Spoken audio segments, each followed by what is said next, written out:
Oh, and then being on the bus on the way to, on the way from. All right, Rahbin, there you go. You're bringing back memories now. But yes, all of that. And that was all captured in the movies.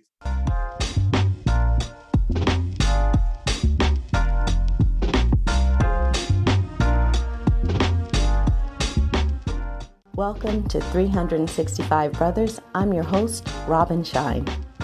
This podcast introduces you to Black men from across the United States, their wisdom, their experiences, their joys.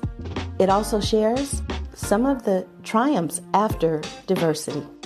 Basically, this podcast is about the humanity of Black men, just as it could be about the humanity of women, of white, of brown, of yellow. I focus on Black men in this podcast because of the statistics, the facts that Black men are more likely to be stopped by the police without a justifiable cause.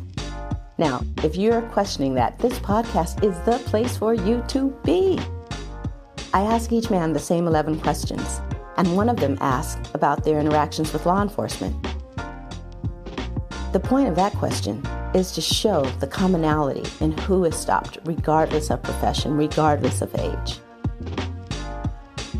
Now, the other thing is to just share the diversity of experiences of Black men outside of what you see on TV, in movies, outside of the stereotypes and the tropes. This is 365 Brothers. Welcome. Now, if you're wondering, it is a subtle process. So don't just listen to one episode. I recommend listen to 5. When you listen to at least 5, you get it. You will truly get it. And after that, you'll either be hooked or not. But this is a 5-episode minimum, so get ready, get comfy.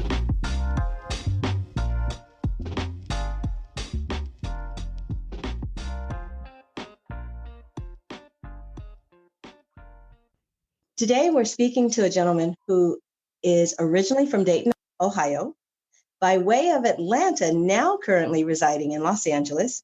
He's an actor, producer. You've probably seen him as the assistant band director in Drumline and many other movies. He's also done hundreds of voiceovers and commercials. This gentleman knows this industry. He has worked in so many capacities. And we have the pleasure of speaking with Tyreese Burnett. Welcome, Tyrese. Thank you. Thank you for having me. Before we go into the questions, is there anything that you'd like to share with the listeners about yourself that could help them get to know you better? I'm definitely all about being the best self that I can be. You know, I definitely have a spiritual base. I do go to church and I have a prayer life. I meditate quite often just to center myself so that I can navigate in this world and just make the right choices and be a positive light for everyone that I come in contact with. It does take practice, right? It's not just we're not just, good. I am a good person. No, you are in the practice of being a good person. Or you have to work on it. You're absolutely right. Because some people will pull out the not so good side at times. But yeah, it's a work. It's a discipline that you have to work at. Well said. It is a discipline. All right. Well, let's jump in. What is a favorite song or movie and why? I would say Remember the Titans is my favorite movie because that was my first feature film. The story goes, when I was living in Atlanta, I was working for Turner Entertainment at the time, and I had an agent as well. And so I had an interview with the casting director, and she was the extras casting director. And she mentioned, oh, we have this movie coming soon. It's called Remember the Titans. It's going to star Denzel. It's a Disney film, but we need a lot of extras. And she said, but we do also need a small core group of extras that's around Denzel all the time. And she said, you'll be perfect. I think it'd be great. So I tell you what, I'm going to give you a call within a week and I'll let you know my decision one way or the other. And that was one of the longest weeks of my life because I was anticipating like, oh my God, to have the opportunity to work with Denzel as a Jerry Bruckheimer film. and not to mention a Disney film. And so Uh-huh. a week later, she called and she offered me the role. And so then I was excited. Now, at this time, I was working in a full-time position at a local cable company in Atlanta called TV Channel 33. Media One was the company, the brand of it. And so I was responsible for producing commercials as well as the promos for the local TV shows at that particular station. And so it was a great gig. I really enjoyed it. Lots of creativity. I had my own camera crew. We went out in the field. We shot the commercials. And so with Remember the Titans, it was a 3-month commitment. But I wanted the best of both worlds. So I asked my supervisor, can I do a leave of absence? And I actually spoke to the general manager, and he was cool with it. He was like, oh, I think that's great. Congratulations. You should do it. And so, but my immediate supervisor, who felt a certain kind of way, he was like, no, I don't care about no movie about you being Denzel or a Disney movie. He said, I need you here at this station. He said, you let me know what your decision is tomorrow. And I was shocked because that was like my first ultimatum. So I went home and I prayed on it and I weighed the pros and the cons. And I prayed on it. I said, why not? I said, I'm going to go for it. So the next day I told my supervisor, this is my resignation, since you gave me the ultimatum, Wow. and he looked at me, he was like, oh, so I guess one day I'm going to see you get your Oscar. And I smiled at him and said, yes, you will. And so the thing was, so many people were shocked that I walked away from that job. And so people had said to me, wow, you must have some big balls to just walk away from a job, because they were kind of operating from a fear base, well, this is my job, your job, you're 9 to 5. What are you going to do? Yeah. So I say it's my favorite because it represented so much. It represented me having faith, walking out and just trusting your instincts and just allowing God just to guide your path. And after that movie, no regrets. It really was the catapult to more things to come. First of all, it was an honor to see and work with Denzel face to face. And we just pretty much just gasped when he walked into the room. It was just a master class of wealth. Like, wow. So it was just an honor. So that just represents so much for me. I like to call that my debut into the entertainment industry. So that's why that was my favorite movie. So often, you have those lines in the sand. Are you going to pursue what you truly want, or are you going to be held back by I guess the most apt metaphor is, a bird in the hand is worth 2 in the bush, can sometimes keep us from going for what we really want, Absolutely. And it's like sometimes it's really fear, and we self-sabotage ourselves. We allow other people to get in our heads and there's a story I won't get into, but basically there was someone that I looked up to, someone that you will want to look up to, someone who's older and who will always say, don't quit your day job, son. And so, but when we had a very personal conversation, he wanted to be an actor and he wanted to be a musician. And so he never pursued it. So he was projecting his failures or lack of commitment to his own dream and was trying to, in a not a malicious sort of way, but just like a unconscious kind of way of saying, oh no, it's not gonna happen, because that was his experience. So that's why I said you have to just really go for it and just listen to your heart and just, what do you have to lose? Just go for it. Thank you for taking the time to really share what that's like to have to, make those calls about go for it or not. So thank you. Yeah. Oh, you're welcome. And it was, and being transparent, after I made that decision, after the film, I mean, we pretty much, as a featured extra living in Atlanta at the time, and I wasn't SAG at that moment, we pretty much got maybe $70 a day, and you work 12 hours a day, or in some cases we might have got bumped up, but I literally at the time was living on my credit card, but I was living my dream, and it didn't matter. And so afterwards I was able to get employment again until the next project, but it was a sacrifice that was worth it. So I no regrets at all. It probably would be a different story had I not taken the opportunity to work on this project. Yeah. Yeah. Awesome. Well, let me ask you about a favorite childhood memory. What's one? I was invited to be a part of this camp. It was a leadership camp called Camp Minnewaca, and this is based in Grand Rapids, Michigan. it's like a two-week camp. And we stayed on the campus. It was a beautiful facility on the Lake Michigan. It talked about survival skills as well as social skills, that whole bit, outwit, outlast, outplay. And so at Camp Minnewaca, it really taught us the value of team building, working together, just fellowship, working with different ethnicities. One of our greatest memories from Camp Minnewaca, we did a survival quest. So we pretty much were given like a map, some instructions. We had a goal to reach. We had to meet another destination somewhere on the camp.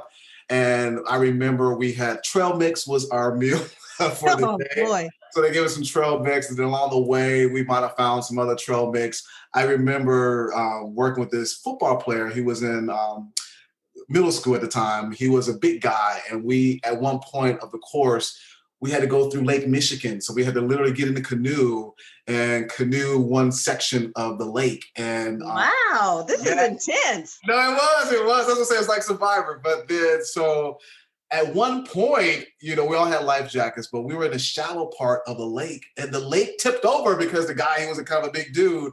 But it was cool. We were all safe and everything. We laughed about it. We helped each other. But it was just a great experience. And so I met some great friends, and I still keep in touch with today that I met from that. So I think that was partly responsible for my experience of, not only being in the entertainment industry, but just being a leader and just having those skills, because that training and just that exposure was just invaluable. And not everyone has an opportunity to go there. And so we would have campfires at night, and we would sing songs, and just like spiritual songs or camp type songs that really penetrated your soul. So it was just a great memory that always just kind of resonates in my spirit. Wow. It sounds like something, and I know it's, those experiences cost money. And so they can't always do that for every student. But wow, that sounds like something everyone would benefit from. Speaking of accomplishments, yes, that was a great foundation for them. So of the many accomplishments, that you've had, I asked this question in two parts. First, what's an accomplishment that means the most to you personally? And then what's an accomplishment that gets the or the what? So let's start with the first. Which one is the accomplishment that means the most to you personally? It was being in college, going to Central State University, which is an HBCU in Wilberforce, Ohio. And I say that with much pride. And so at the time, we had an active radio station, WCSU FM, as well as $1 million equipment for our television. And so the whole TV side was pretty much not being used. It was just sitting there. One, we didn't have the professor to really teach us how to, we had the classes and we had professors that taught us the theory of television, but unlike the radio portion, we had opportunities as students to really be a part of that, to be on the air. I was one of the disc jockeys for the radio station. It was great. It was a great foundation to learn how to be on the radio. But the TV side was lacking. So it was me and a few other students that really led the charge. And we protested and stood up and said, well, we have this great equipment. Why are we not using it? And so we challenged the station manager, whose background was mainly radio, but it was a blessing that same year we received a new professor who was knowledgeable, and she was pro students, and she wanted everyone to maximize their full potential in school. And so she was our advisor, and she allowed us to work in that studio, that TV studio. So we got the training. And so I was instrumental in creating what we called Studio C Productions. And this basically was our own campus production company. So we produced a documentary about our university, the past, present, and future. We also did a talk show called Central Voices. So my efforts, along with a few others, was the main reason that turned around. And so to this day, they still utilize that studio and create program and content. We had a deal with Continental Cable, which was a local programming station that actually aired our work. So that was just a huge accomplishment for me, because it showed me you can do anything if you have some allies, you have a mission, a strong, clear mission and goal. And if you stay to the course, anything can happen. And so nice. I smile with that, because that was just kind of huge. And your other one you said was a wow. Like a yeah. Which accomplishment is the one that others, go, what? Or wow, absolutely. I think most people go wow about the whole Drumline thing, because although with Drumline, that came 2 years later after doing Remember the Titans. I was a part of some other projects. I was being a part of Drumline, which was my first speaking role in a film. And to this day, even though the film was, I think we're going on 20 years old, next year, 19 years old that the film's been out, Yeah. people are still amazed. Like I will, at work or if I'm out and about, people will recognize like, oh my God, or they've known me for quite a bit or quite some time and see Drumline. Oh my God, I didn't realize that was you, or you were in Drumline. So I still get that. So I think that's the one that's the main oh my gosh, you were in that? Because it was such a powerful film that really dealt with, I would say, mainly minority marching bands. I used to be in a marching band in high school, so it was an honor to do that because I was kind of reliving high school and college years in that movie. So I think that really resonated with a lot of people, and that's the main aha moment I get in terms of accomplishments. Because I definitely was like, oh, really, Drumline? And so I was one of those. I was one of those. But also, I love that you point out that it has as much to do with you and your acting as it has to do with that the movie itself. It's kind of like, I would say probably the modern equivalent would be something like Black Panther, in the sense that it's a movie that it's so empowering, it's so positive. It put HBCUs, I don't recall in the movie if they specifically called it an HBCU, but that it is, Right. And I will say, I was a tall flag in high school, so I love band. So I don't know if it's like, a certain love of it for that part. Yeah. But it is like drums. The whole thing about the movie was just a positive representation of both challenge, getting, a coming of age in a sense. It was so many things and just a beautiful portrayal of Black culture. It really was. And the thing is, you and I both lived that life, and it was just like, most people don't understand that world or never get a chance. Because you go to football games and you see a marching band, and sometimes you take it for granted, but it's a whole world within itself. And to this day, it's still a classic. They still air it all of the time. So, yes. So you're absolutely right. Oh my gosh. I love that you pointed out that it showed a world that a lot of people would not have known. And I did not participate in band in college, only high school, but it was every year of high school. And oh my gosh, the fun of the night before a big halftime show. Exactly. And you could be out there for hours and hours, and you're like, did that person get it right? Why can't you learn to step on the right spot? Exactly. And it is a world. And it's, and then being on the bus on the way to, on the way from. All right, Rahbin, there you go. You're bringing back memories now. But yes, all of that. And that was all captured in the movie. So that it was, oh my gosh, you're bringing back memories. But all that, it was just such a high to be in that element. So I'm glad the world got a chance to experience that. So Me too. All right. So let's talk about words. What is a favorite quote, saying, metaphor, or book? I'm gonna give you all three. How about that? Oh, look at you. Okay, go ahead. Well, I'm going to take the quote from the great Dr. Maya Angelou. When someone show you who they are, believe them the first time. I love that so much. I think it all the time. Go ahead. No, because it's so true. And then the next part, I would say, trust your instincts. So those two go hand in hand. A lot of times we get those warning signals right off the bat when we meet someone or when we're presented with a decision to make, whether you should go that route or take that job or be a part of a certain situation. And we overlook it, and especially when it comes to trusting people. I mean, your instincts light up all the time. And people, if they said, I don't like a certain thing, they're telling you right off the bat, but sometimes we're like, oh no, he didn't mean that, or she didn't mean that. And we play games with ourselves, mental games, like, no. And we do ourselves a disservice. So, and when someone, because it's not about the words, your action will always, here's another one, actions speak louder than words. But when someone really are demonstrating and showing you the trueness of their character, you cannot ignore that. That's vital information that you receive from the universe. And if you choose to ignore that, then you're going to be the fool in the end if it doesn't go the way you expected it to. So that's one quote that I really live by, because I've learned countless times over and over to just trust your instincts. You are right. Sometimes you want to give people the benefit of the doubt because you have a loving heart, and that's me, a loving spirit. You want to help people, but not everyone is in the space to be helped, unfortunately, because they have to do the work themselves. One of my favorite books is The Power by Rhonda Byrne.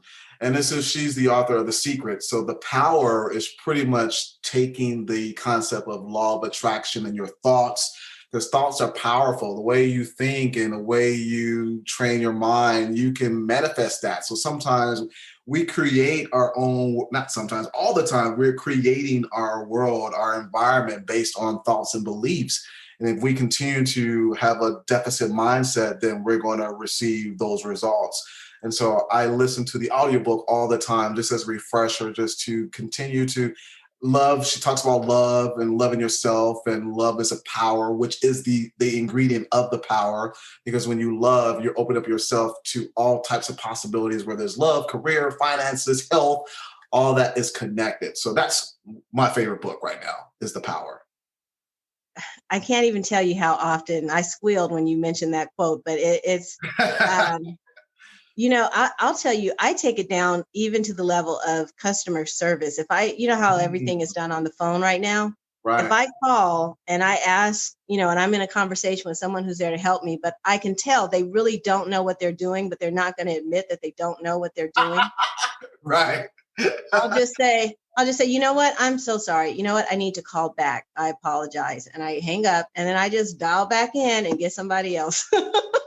You're good, because sometimes you just have to hang up because you'll get frustrated. But yes, I'm that same way, because you just read that energy, and place of just being honest. We're wasting each other's time, so we can get it done if someone else can help me. And no disrespect to you, but you might not have learned that part, and that's okay. It's okay. So I get it. There's something else I want to point out about that. You chose those quotes and the book about love, about power, because, the alternative, I can tell you about the times when I wasn't that way and I would just stay on and be disgruntled. It was because I was okay with the energy of being disgruntled and unhappy and blame. And it's like, when you can get to a place, if you're fortunate and you do the work or whatever it takes to get to a place where you don't have to be in the energy of blame, dysfunction, upset, then you can actually be responsible. And that's what it is to say, when someone shows you who they are, believe them the first time, because that's an element of being responsible for your own life. Absolutely. And it's not about being highbrow. It's really just tapping into your spirit, because again, we all are spirit and we all are energy, and you're connecting to other people and vibrations, and it's real. We choose who we want to be friends with and in relationships with. It's an agreement that we make. And so when you come across someone who doesn't reflect what you're giving out, it's okay. You give them love and respect, but you can kindly choose not to go that direction. And that's, the book talks about that as well, The Power. We have the ability to choose, and it's our choice. And we have to be confident enough and okay to choose our best interests at heart. Preach. Yeah, that's good stuff. Is there a person, moment, conversation, or event that stands out as either changing the trajectory of your life or had a significant impact on your life? When I was introduced to a science of mind class, one of my dear friends, actress friend, who works all the time. She, in terms of doing self-work, I think as an artist is so, not just an artist, but in any individual, every person needs to constantly work on themselves. I go to the gym, I work out, but you have to work out your soul, your mind, and all that too. It all goes hand in hand. And sometimes we forget that. I think in our culture, it's frowned upon if you go to therapy or talk to a therapist because you're just simply ironing out your life story or just want to get direction. If you have a life coach, some people frown upon that, but that's their ignorance because they don't understand the benefit of it. So when I was introduced to Science of Mind, it talked about manifesting and pretty much coming up with your mantras and just affirming yourself and affirming what you want in life. And it really just changed my whole outlook because we are responsible. That's why I love the book, The Power, because it starts with us. We cannot blame anyone for our direction of our lives because we are always creating with our thoughts. And so it was great to be in a mastermind of individuals who wanted to improve themselves and to be their best selves.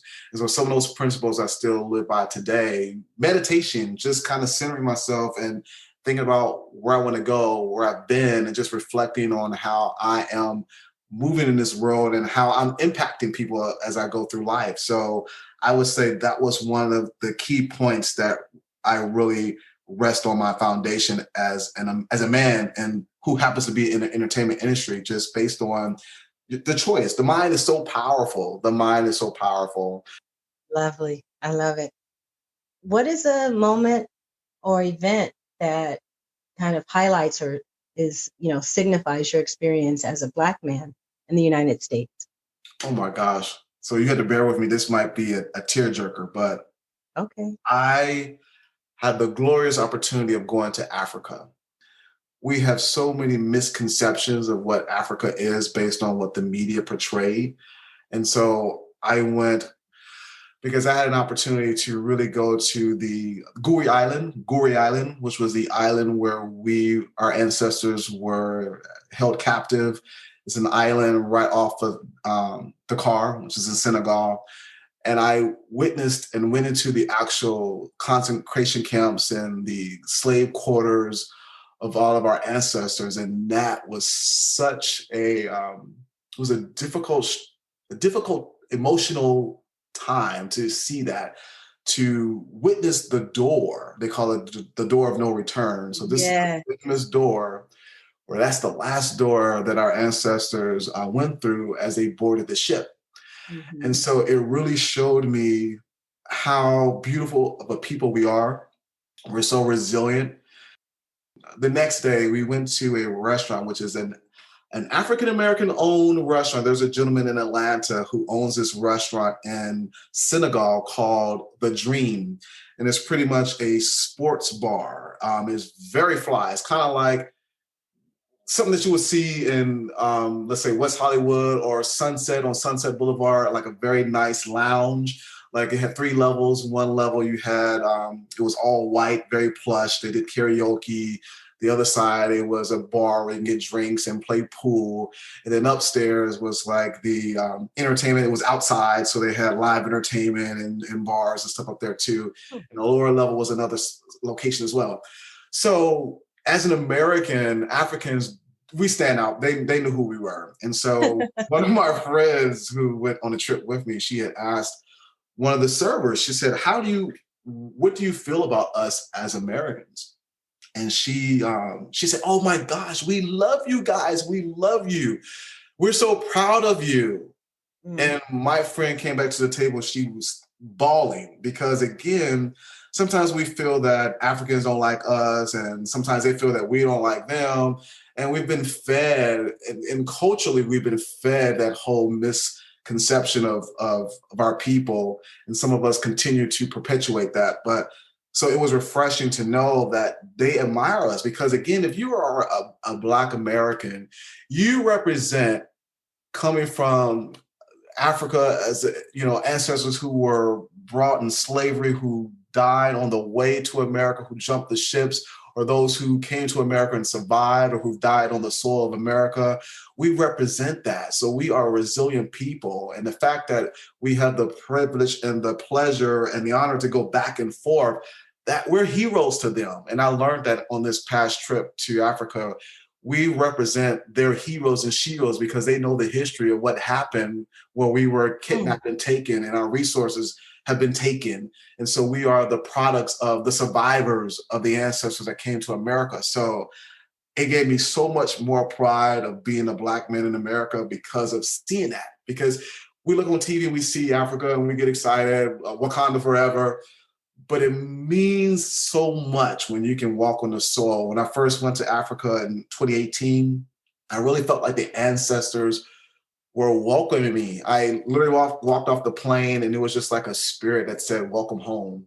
And I couldn't even describe it, but it felt right. It was warm. It was amazing. And then going to an HBCU. So all those experiences helped to really make me continue to be a proud Black man because we're beautiful and we need to know that and recognize that. And I think for so long, we've been beaten down and some of us accepted that. Be grateful for who you are and where you come from because we come from richness and royalty. And so seeing that and going to Africa and seeing that there are penthouses, we went to a penthouse party. I saw so much luxury in Africa, but we don't see that in the media. That's not displayed or advertised. So that's why I say you really have to go because we have a negative outlook on our birth country, our birth continent, and it's so much more than that. It's awesome. So that really gave me pride. And I have many African friends that are here in the States as well as in Africa. And so it's just beautiful. It is beautiful. So that really helped shape me as a Black man in America. Got it. In the United States, there's a way that we look at the survivors of the Holocaust who made it here. Mm-hmm. And their children, when they say, oh, my mom, she survived the Holocaust. Right.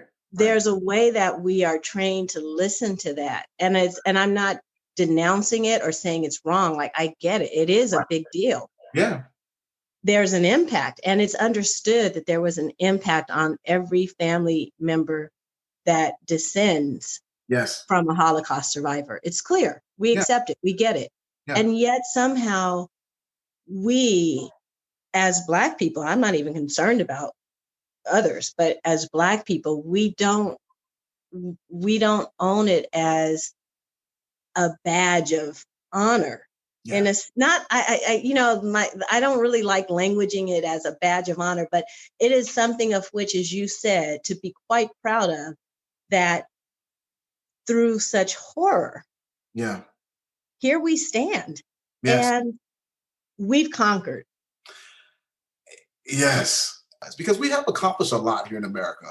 Oh, and, it's ridiculous. It's ridiculous. And I know there's a lot of work to be done. I know that there are significant infrastructure that needs to be dismantled, reformed to allow for the full expression of all people to truly be whatever they want to be.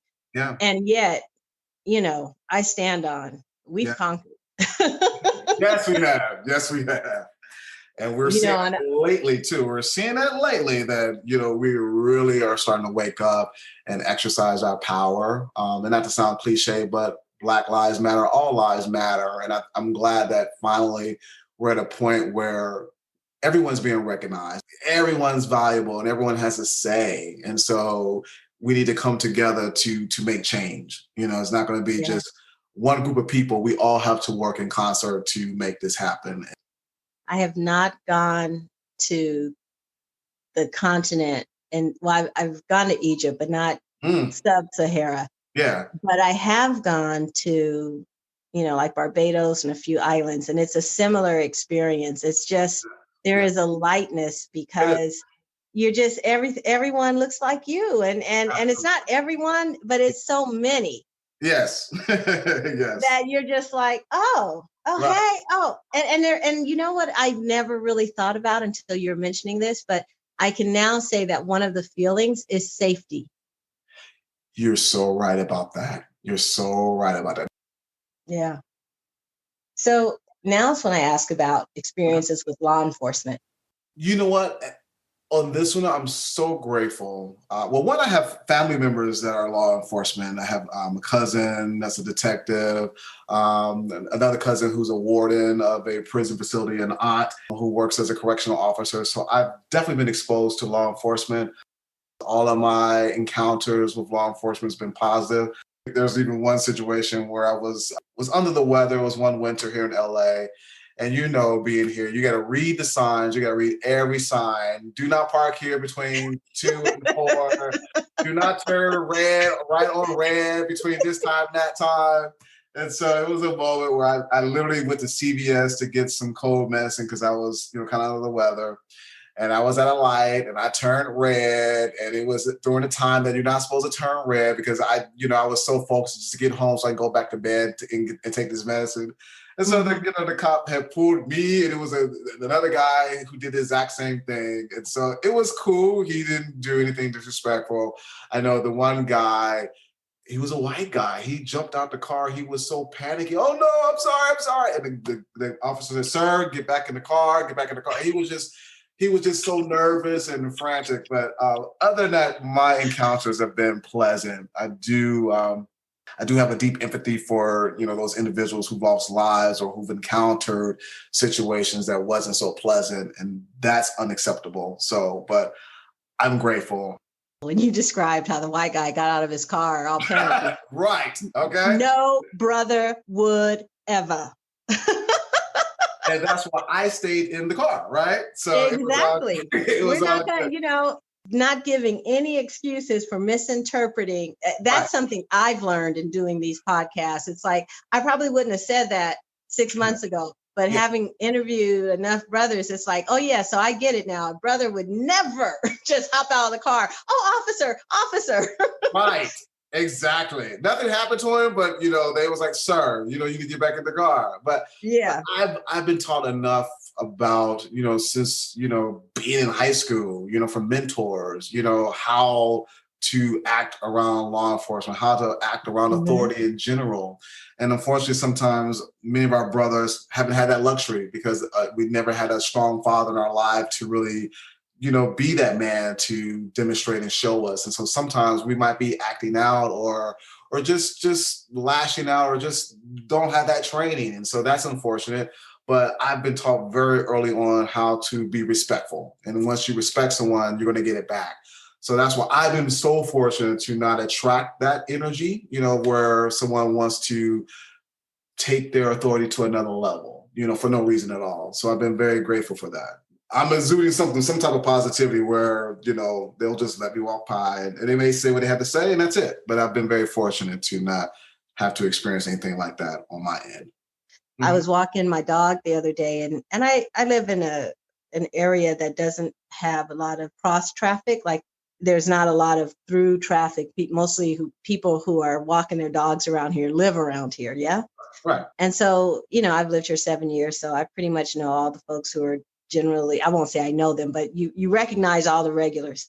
Yes. So there's this gentleman who I hadn't seen him before, and there's a park that is getting, some work done on it, and so they have it fenced off, and he's walking up to it, black guy, and he looked like he was about to strangle someone. Wow. Yeah. And no one was around for him to strangle. So you knew nothing was going to happen. But I mention it because this other woman that I see all the time walking her dog, she was ahead of me and I'm watching her body language. And so when he walks past her toward a porta potty and there's nobody around that was going to be in danger, but she just stopped and she's looking and she's like, sure, this guy means trouble. Right. What's he going to do? What's he going to do? And it stood out to me because this woman is so oblivious to everything going on. In the years I've seen her walking her dog, she never pays attention to anything. From my perspective, she's not even one of those people that says hi. You walk by it, it's just like, you get a very slight nod. And so anyway, so I'm watching her do all this and like, she's very concerned. It's very clear. Should she take out her cell phone, call the police? What's going on? And I'm watching the same guy and I'm like, he does look like this could be some trouble, but I'm like, but there's no trouble to cause. So let me just watch and see what he's doing. Right. And sure enough, he goes over to the porta potty, and I'm like, ooh, he got to go.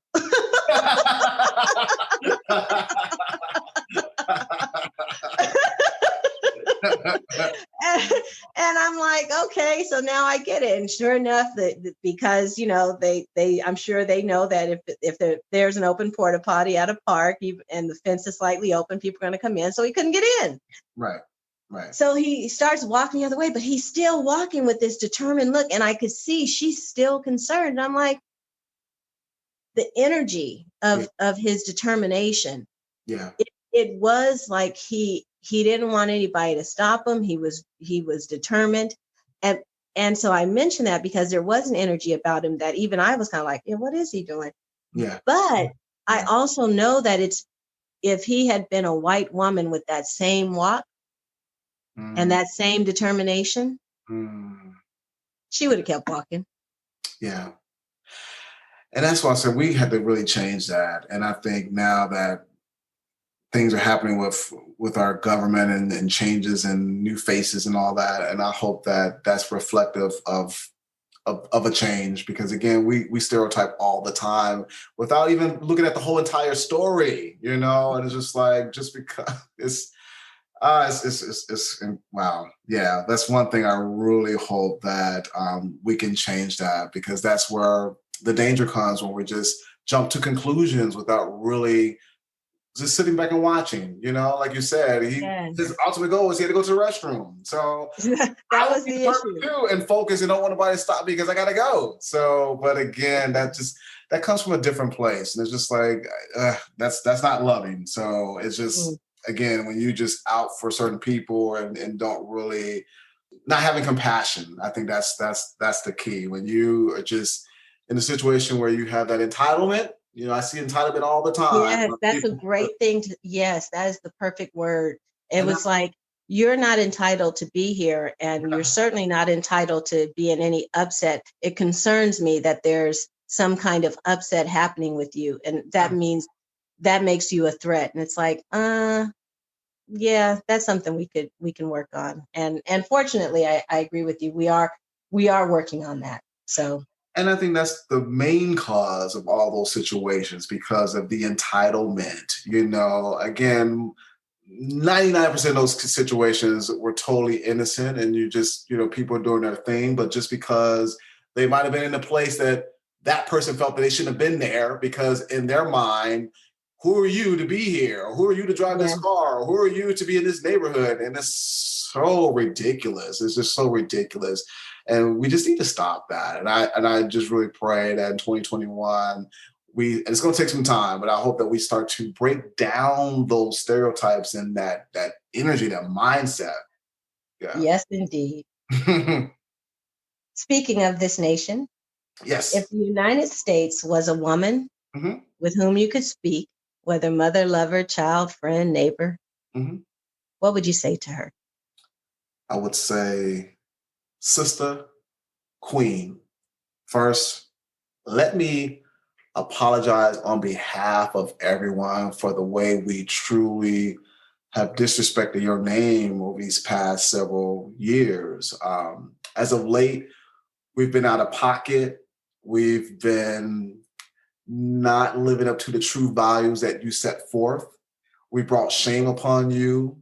We used to be the envy of the world. Everyone looked to us as the role models of peace, of fortune, of just excellence. And recently we've lost our way.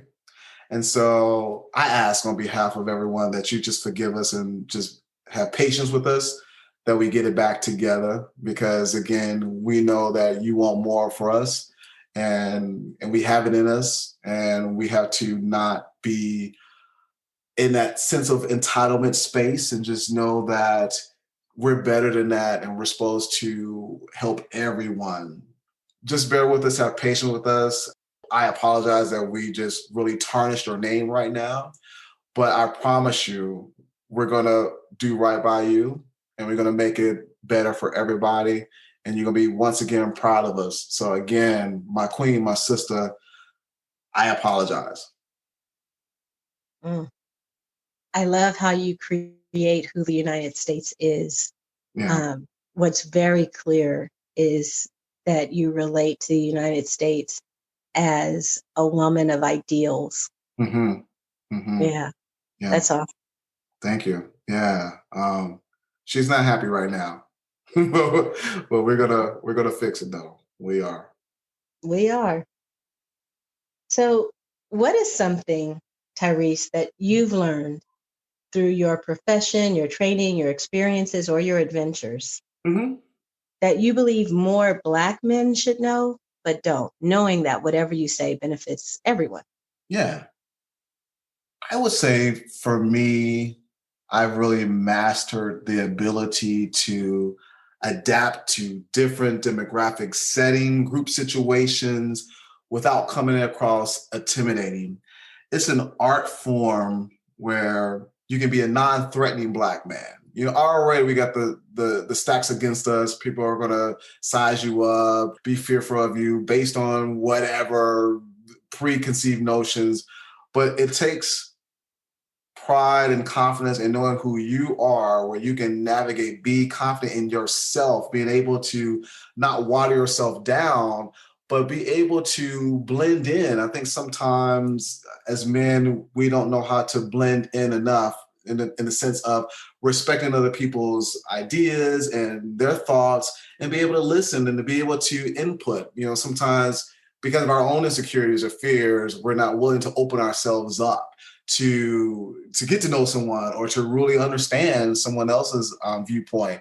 So one of the things I found successful for me is being able to smile, being able to compliment people, to be able to actively listen and compliment them, you know, see what's going on in their lives and befriend people and just be a part of a team, have open arms. And I found that when you can do that, when people can feel safe around you, it's not about you kissing up to people, but it's just about respecting people. You know, respect is given once respect is earned. And so if you just know how to be a servant, navigate in a way where you want to help people, it always come back to you. It's not about me, me, me, me. When you give, the universal law says it has to come back. So one thing I've learned, just let my personality shine, just be giving, have fun, you know, let the world know that you can come to me. I've been fortunate where all types of people, all walks of life feel comfortable with me because of not judging. We all are human, we make mistakes, but sometimes we can come across, I don't want to be bothered, or I'm judging you, or I'm better than you. And then we repel a lot of great opportunities, great relationships because of that.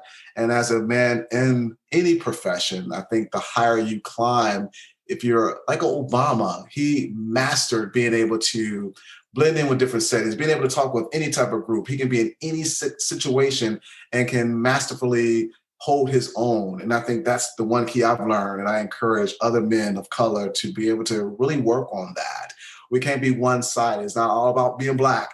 We got to be able to talk and interact with Hispanics, Asians, Caucasians, so many. So I would say that's my one lesson and takeaway that's brought me success. So just being able to step in someone else's shoes, have empathy, love them, respect them, give them encouragement, lift them up. And ultimately they'll be your ally and you can go further in life. I You took a breath. I love what I did. Well, because I'm just taking it all in. It's like, I love what you're saying. And that is such a delicate dance that you point to. And I recognize it as a delicate dance because of the privilege of having all these conversations with different brothers. Yeah. Because I love that you were very clear. You said, this is not about watering yourself down. This is not about being less masculine, less powerful. No. But it is about being cognizant of your environment. Yes. Yes. And the word that came to mind as you were speaking, especially when you said Obama, I thought the next word you were going to say is navigate. And you used a different word, which means the same thing. But like that was the word that was right there for me, is that in the world, we are navigating different places. And I think everyone understands, like, you know, sometimes since I am a teacher, my kids are acting a particular way, la, la, la. And I'm like, hold up. I know you know how to do this differently because I know that if you were in a courtroom right now, Yes. you would not be coming at me with that kind of language, or you would Absolutely. not be in that stance. We both know a different way. So Absolutely. let's not play. Right, exactly. And then I tell them sometimes it's like, I know that you could do this, because they're like, I don't want to, I can't do that. I don't know how to do that. I don't understand. It's like, let me ask you this. If on the other side of taking these 8 steps that you just can't figure out, I'm just asking you, if you knew $1 million was on the other side of getting those 8 steps done, what would you do differently? Absolutely. Absolutely. No. And they get it. And then they're like, okay, I guess I would read the instructions. Yeah, you probably would. Right. And so, I think about that brother that I just referenced, who's looking for the porta potty, and, he's got, but it's like, if he were truly, I'm not making him wrong for how he was. And I will also add, though, that one of the opportunities that, a different way of being would have been, oh, I'm in a community that, there's not a lot of people around. I am trying to get in a porta potty that's behind a fence, and just maybe even make eye contact with some people, like just doing that, so that people know you're not trying to just, roughshod over something. Like you get that you're in a community, because that's what was missing. It was like he was going to pretend he wasn't in the midst of a community. Right. Yes. And it was a mismatch, which is what had the attention be drawn. And again, it's not that he needed to tiptoe or, but just acknowledging where he is. And so I just loved everything that you said. And there's this training that I participated in for years. But one of the things they talk about, like in the area of communicating with someone, and you said it in a different way, but it's like, if you really want to have an impact on someone, you have to get into their world. Yeah. And I just think as Black men, some of us don't take that opportunity enough, and it's really a gift. And that's why I reference Obama, because he does navigate. I mean, he's arguably one of the most successful presidents, or he definitely has swag. And so yes, he does. So you saw that, but he was loved by all races of people. Some people hated him, that's their prerogative, but he was really respected by a lot of different people, different ethnicities. And he was himself, but he knew he had the power within himself. He knew who he was, and he was able to, like you said, connect and transcend, and just be able to get into someone else's world, their shoes, and understand their thoughts and feelings, and to be able to help them and encourage and listen, and then be able to apply. I like to say some of us are not present in life. We just go through life dope to dope to dope, and not being really present of what's going on, people's emotions. But a lot of us don't care, because we're just going through life. Whatever happens. Oh, man. I mean, you really laying it down, because I think about, I was thinking about being in a store or something, and you're interacting with someone, a clerk, and you can tell they're in a foul mood. That's probably not the time to be insistent on something. Or if you are going to be insistent on something, at least acknowledge for yourself, if not for them, who you're dealing with. Absolutely. And then versus just, I'm going to ignore that she's in a foul mood, and I'm just going to say, I need this. And it's like, you know what you just asked for, right? Right. Well, here's another point too. A lot of my friends, when we go to restaurants, I'm always the customer service guy. So if something is wrong with the order, mistakes happen, but it's all about your delivery. So, they always ask me to handle it. So, I'll ask the manager to come by, or, softly in polite tones, assertive, but just compassionate. You know what? You are a great server, Rahbin, but can I speak to your manager, please? You are great. I'm complimenting you. I'm acknowledging you. I'm admonishing you. But we have a situation here. And I would say, you know what, my friends, we came to this restaurant. We were excited. And then, I bragged about this restaurant, but, the food was a little cold. So is there anything we can do? you get so much more with that versus I paid all this money and my food is cold. And so that's one thing that I wish more of us would learn, that that's an art form. And you said it, it's a dance. You got to learn how to navigate, and you have to be charming. And I think that's the key. If you, and Obama, and I keep referencing him because he's a Black man, that's what I'm saying. Charming. I think if you're charming in an honest way, a genuine way, the whole world will be yours. Agreed. So yeah. Now that we've had this conversation, I want to know what you got for yourself personally out of participating in this conversation. Oh my gosh, that's a great question. Wow. Well, first of all, I had a beautiful opportunity to connect with the Queen, who I really connected with and just really vibed. And I really appreciate the opportunity to be a part of such a platform that's needed. Honored and humbled to represent one section of brothers in this world, in this country. And so I've learned to continue to fight. I'm on the right path. Sometimes we can be frustrated that our journey is not going the way we expected to go or as fast as we wanted to go, but we're on a journey, and this is my journey. And so I was honored to be able to share part of this journey, and there's more to come. So it just made me more excited to keep living, to keep doing the best I could possibly be, to be the best Tyrese I can be as a Black man, a proud Black man in America, from Africa. That's what I got from the conversation. That's delicious. All right. I love that question is there, because it gives me an opportunity to acknowledge how much I love doing this for myself. Mm-hmm. Because when a brother has an experience and they're left feeling empowered or inspired by themselves and and their choices, I want all kinds of people to listen, but I also love that the interaction itself is like complete, Yeah. And I acknowledge you, Tyrese, for your leadership. Oh, thank you so much for that. Everything you've shared is inside of empowering others. Even when you just mentioned how when you go out to eat and others look to you to they might be asking you to do it, but they're really looking to learn from. Wow. And it's an acknowledgement of your leadership, even those small things. And I just say thank you for being an example of Black male leadership in your life for your community and the people who know you and the world. Wow, thank you for that. You give me chills right now because I never looked at it that way.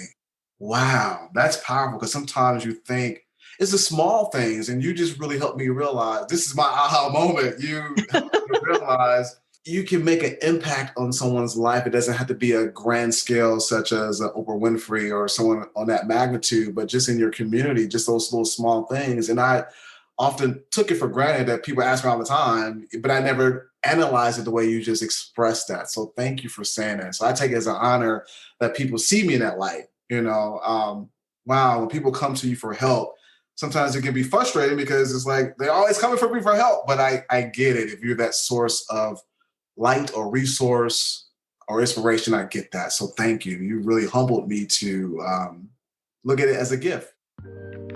Thank you for listening to 365 Brothers. I certainly hope you enjoyed the episode. I encourage you to subscribe. Please leave a review. I want to know what you think.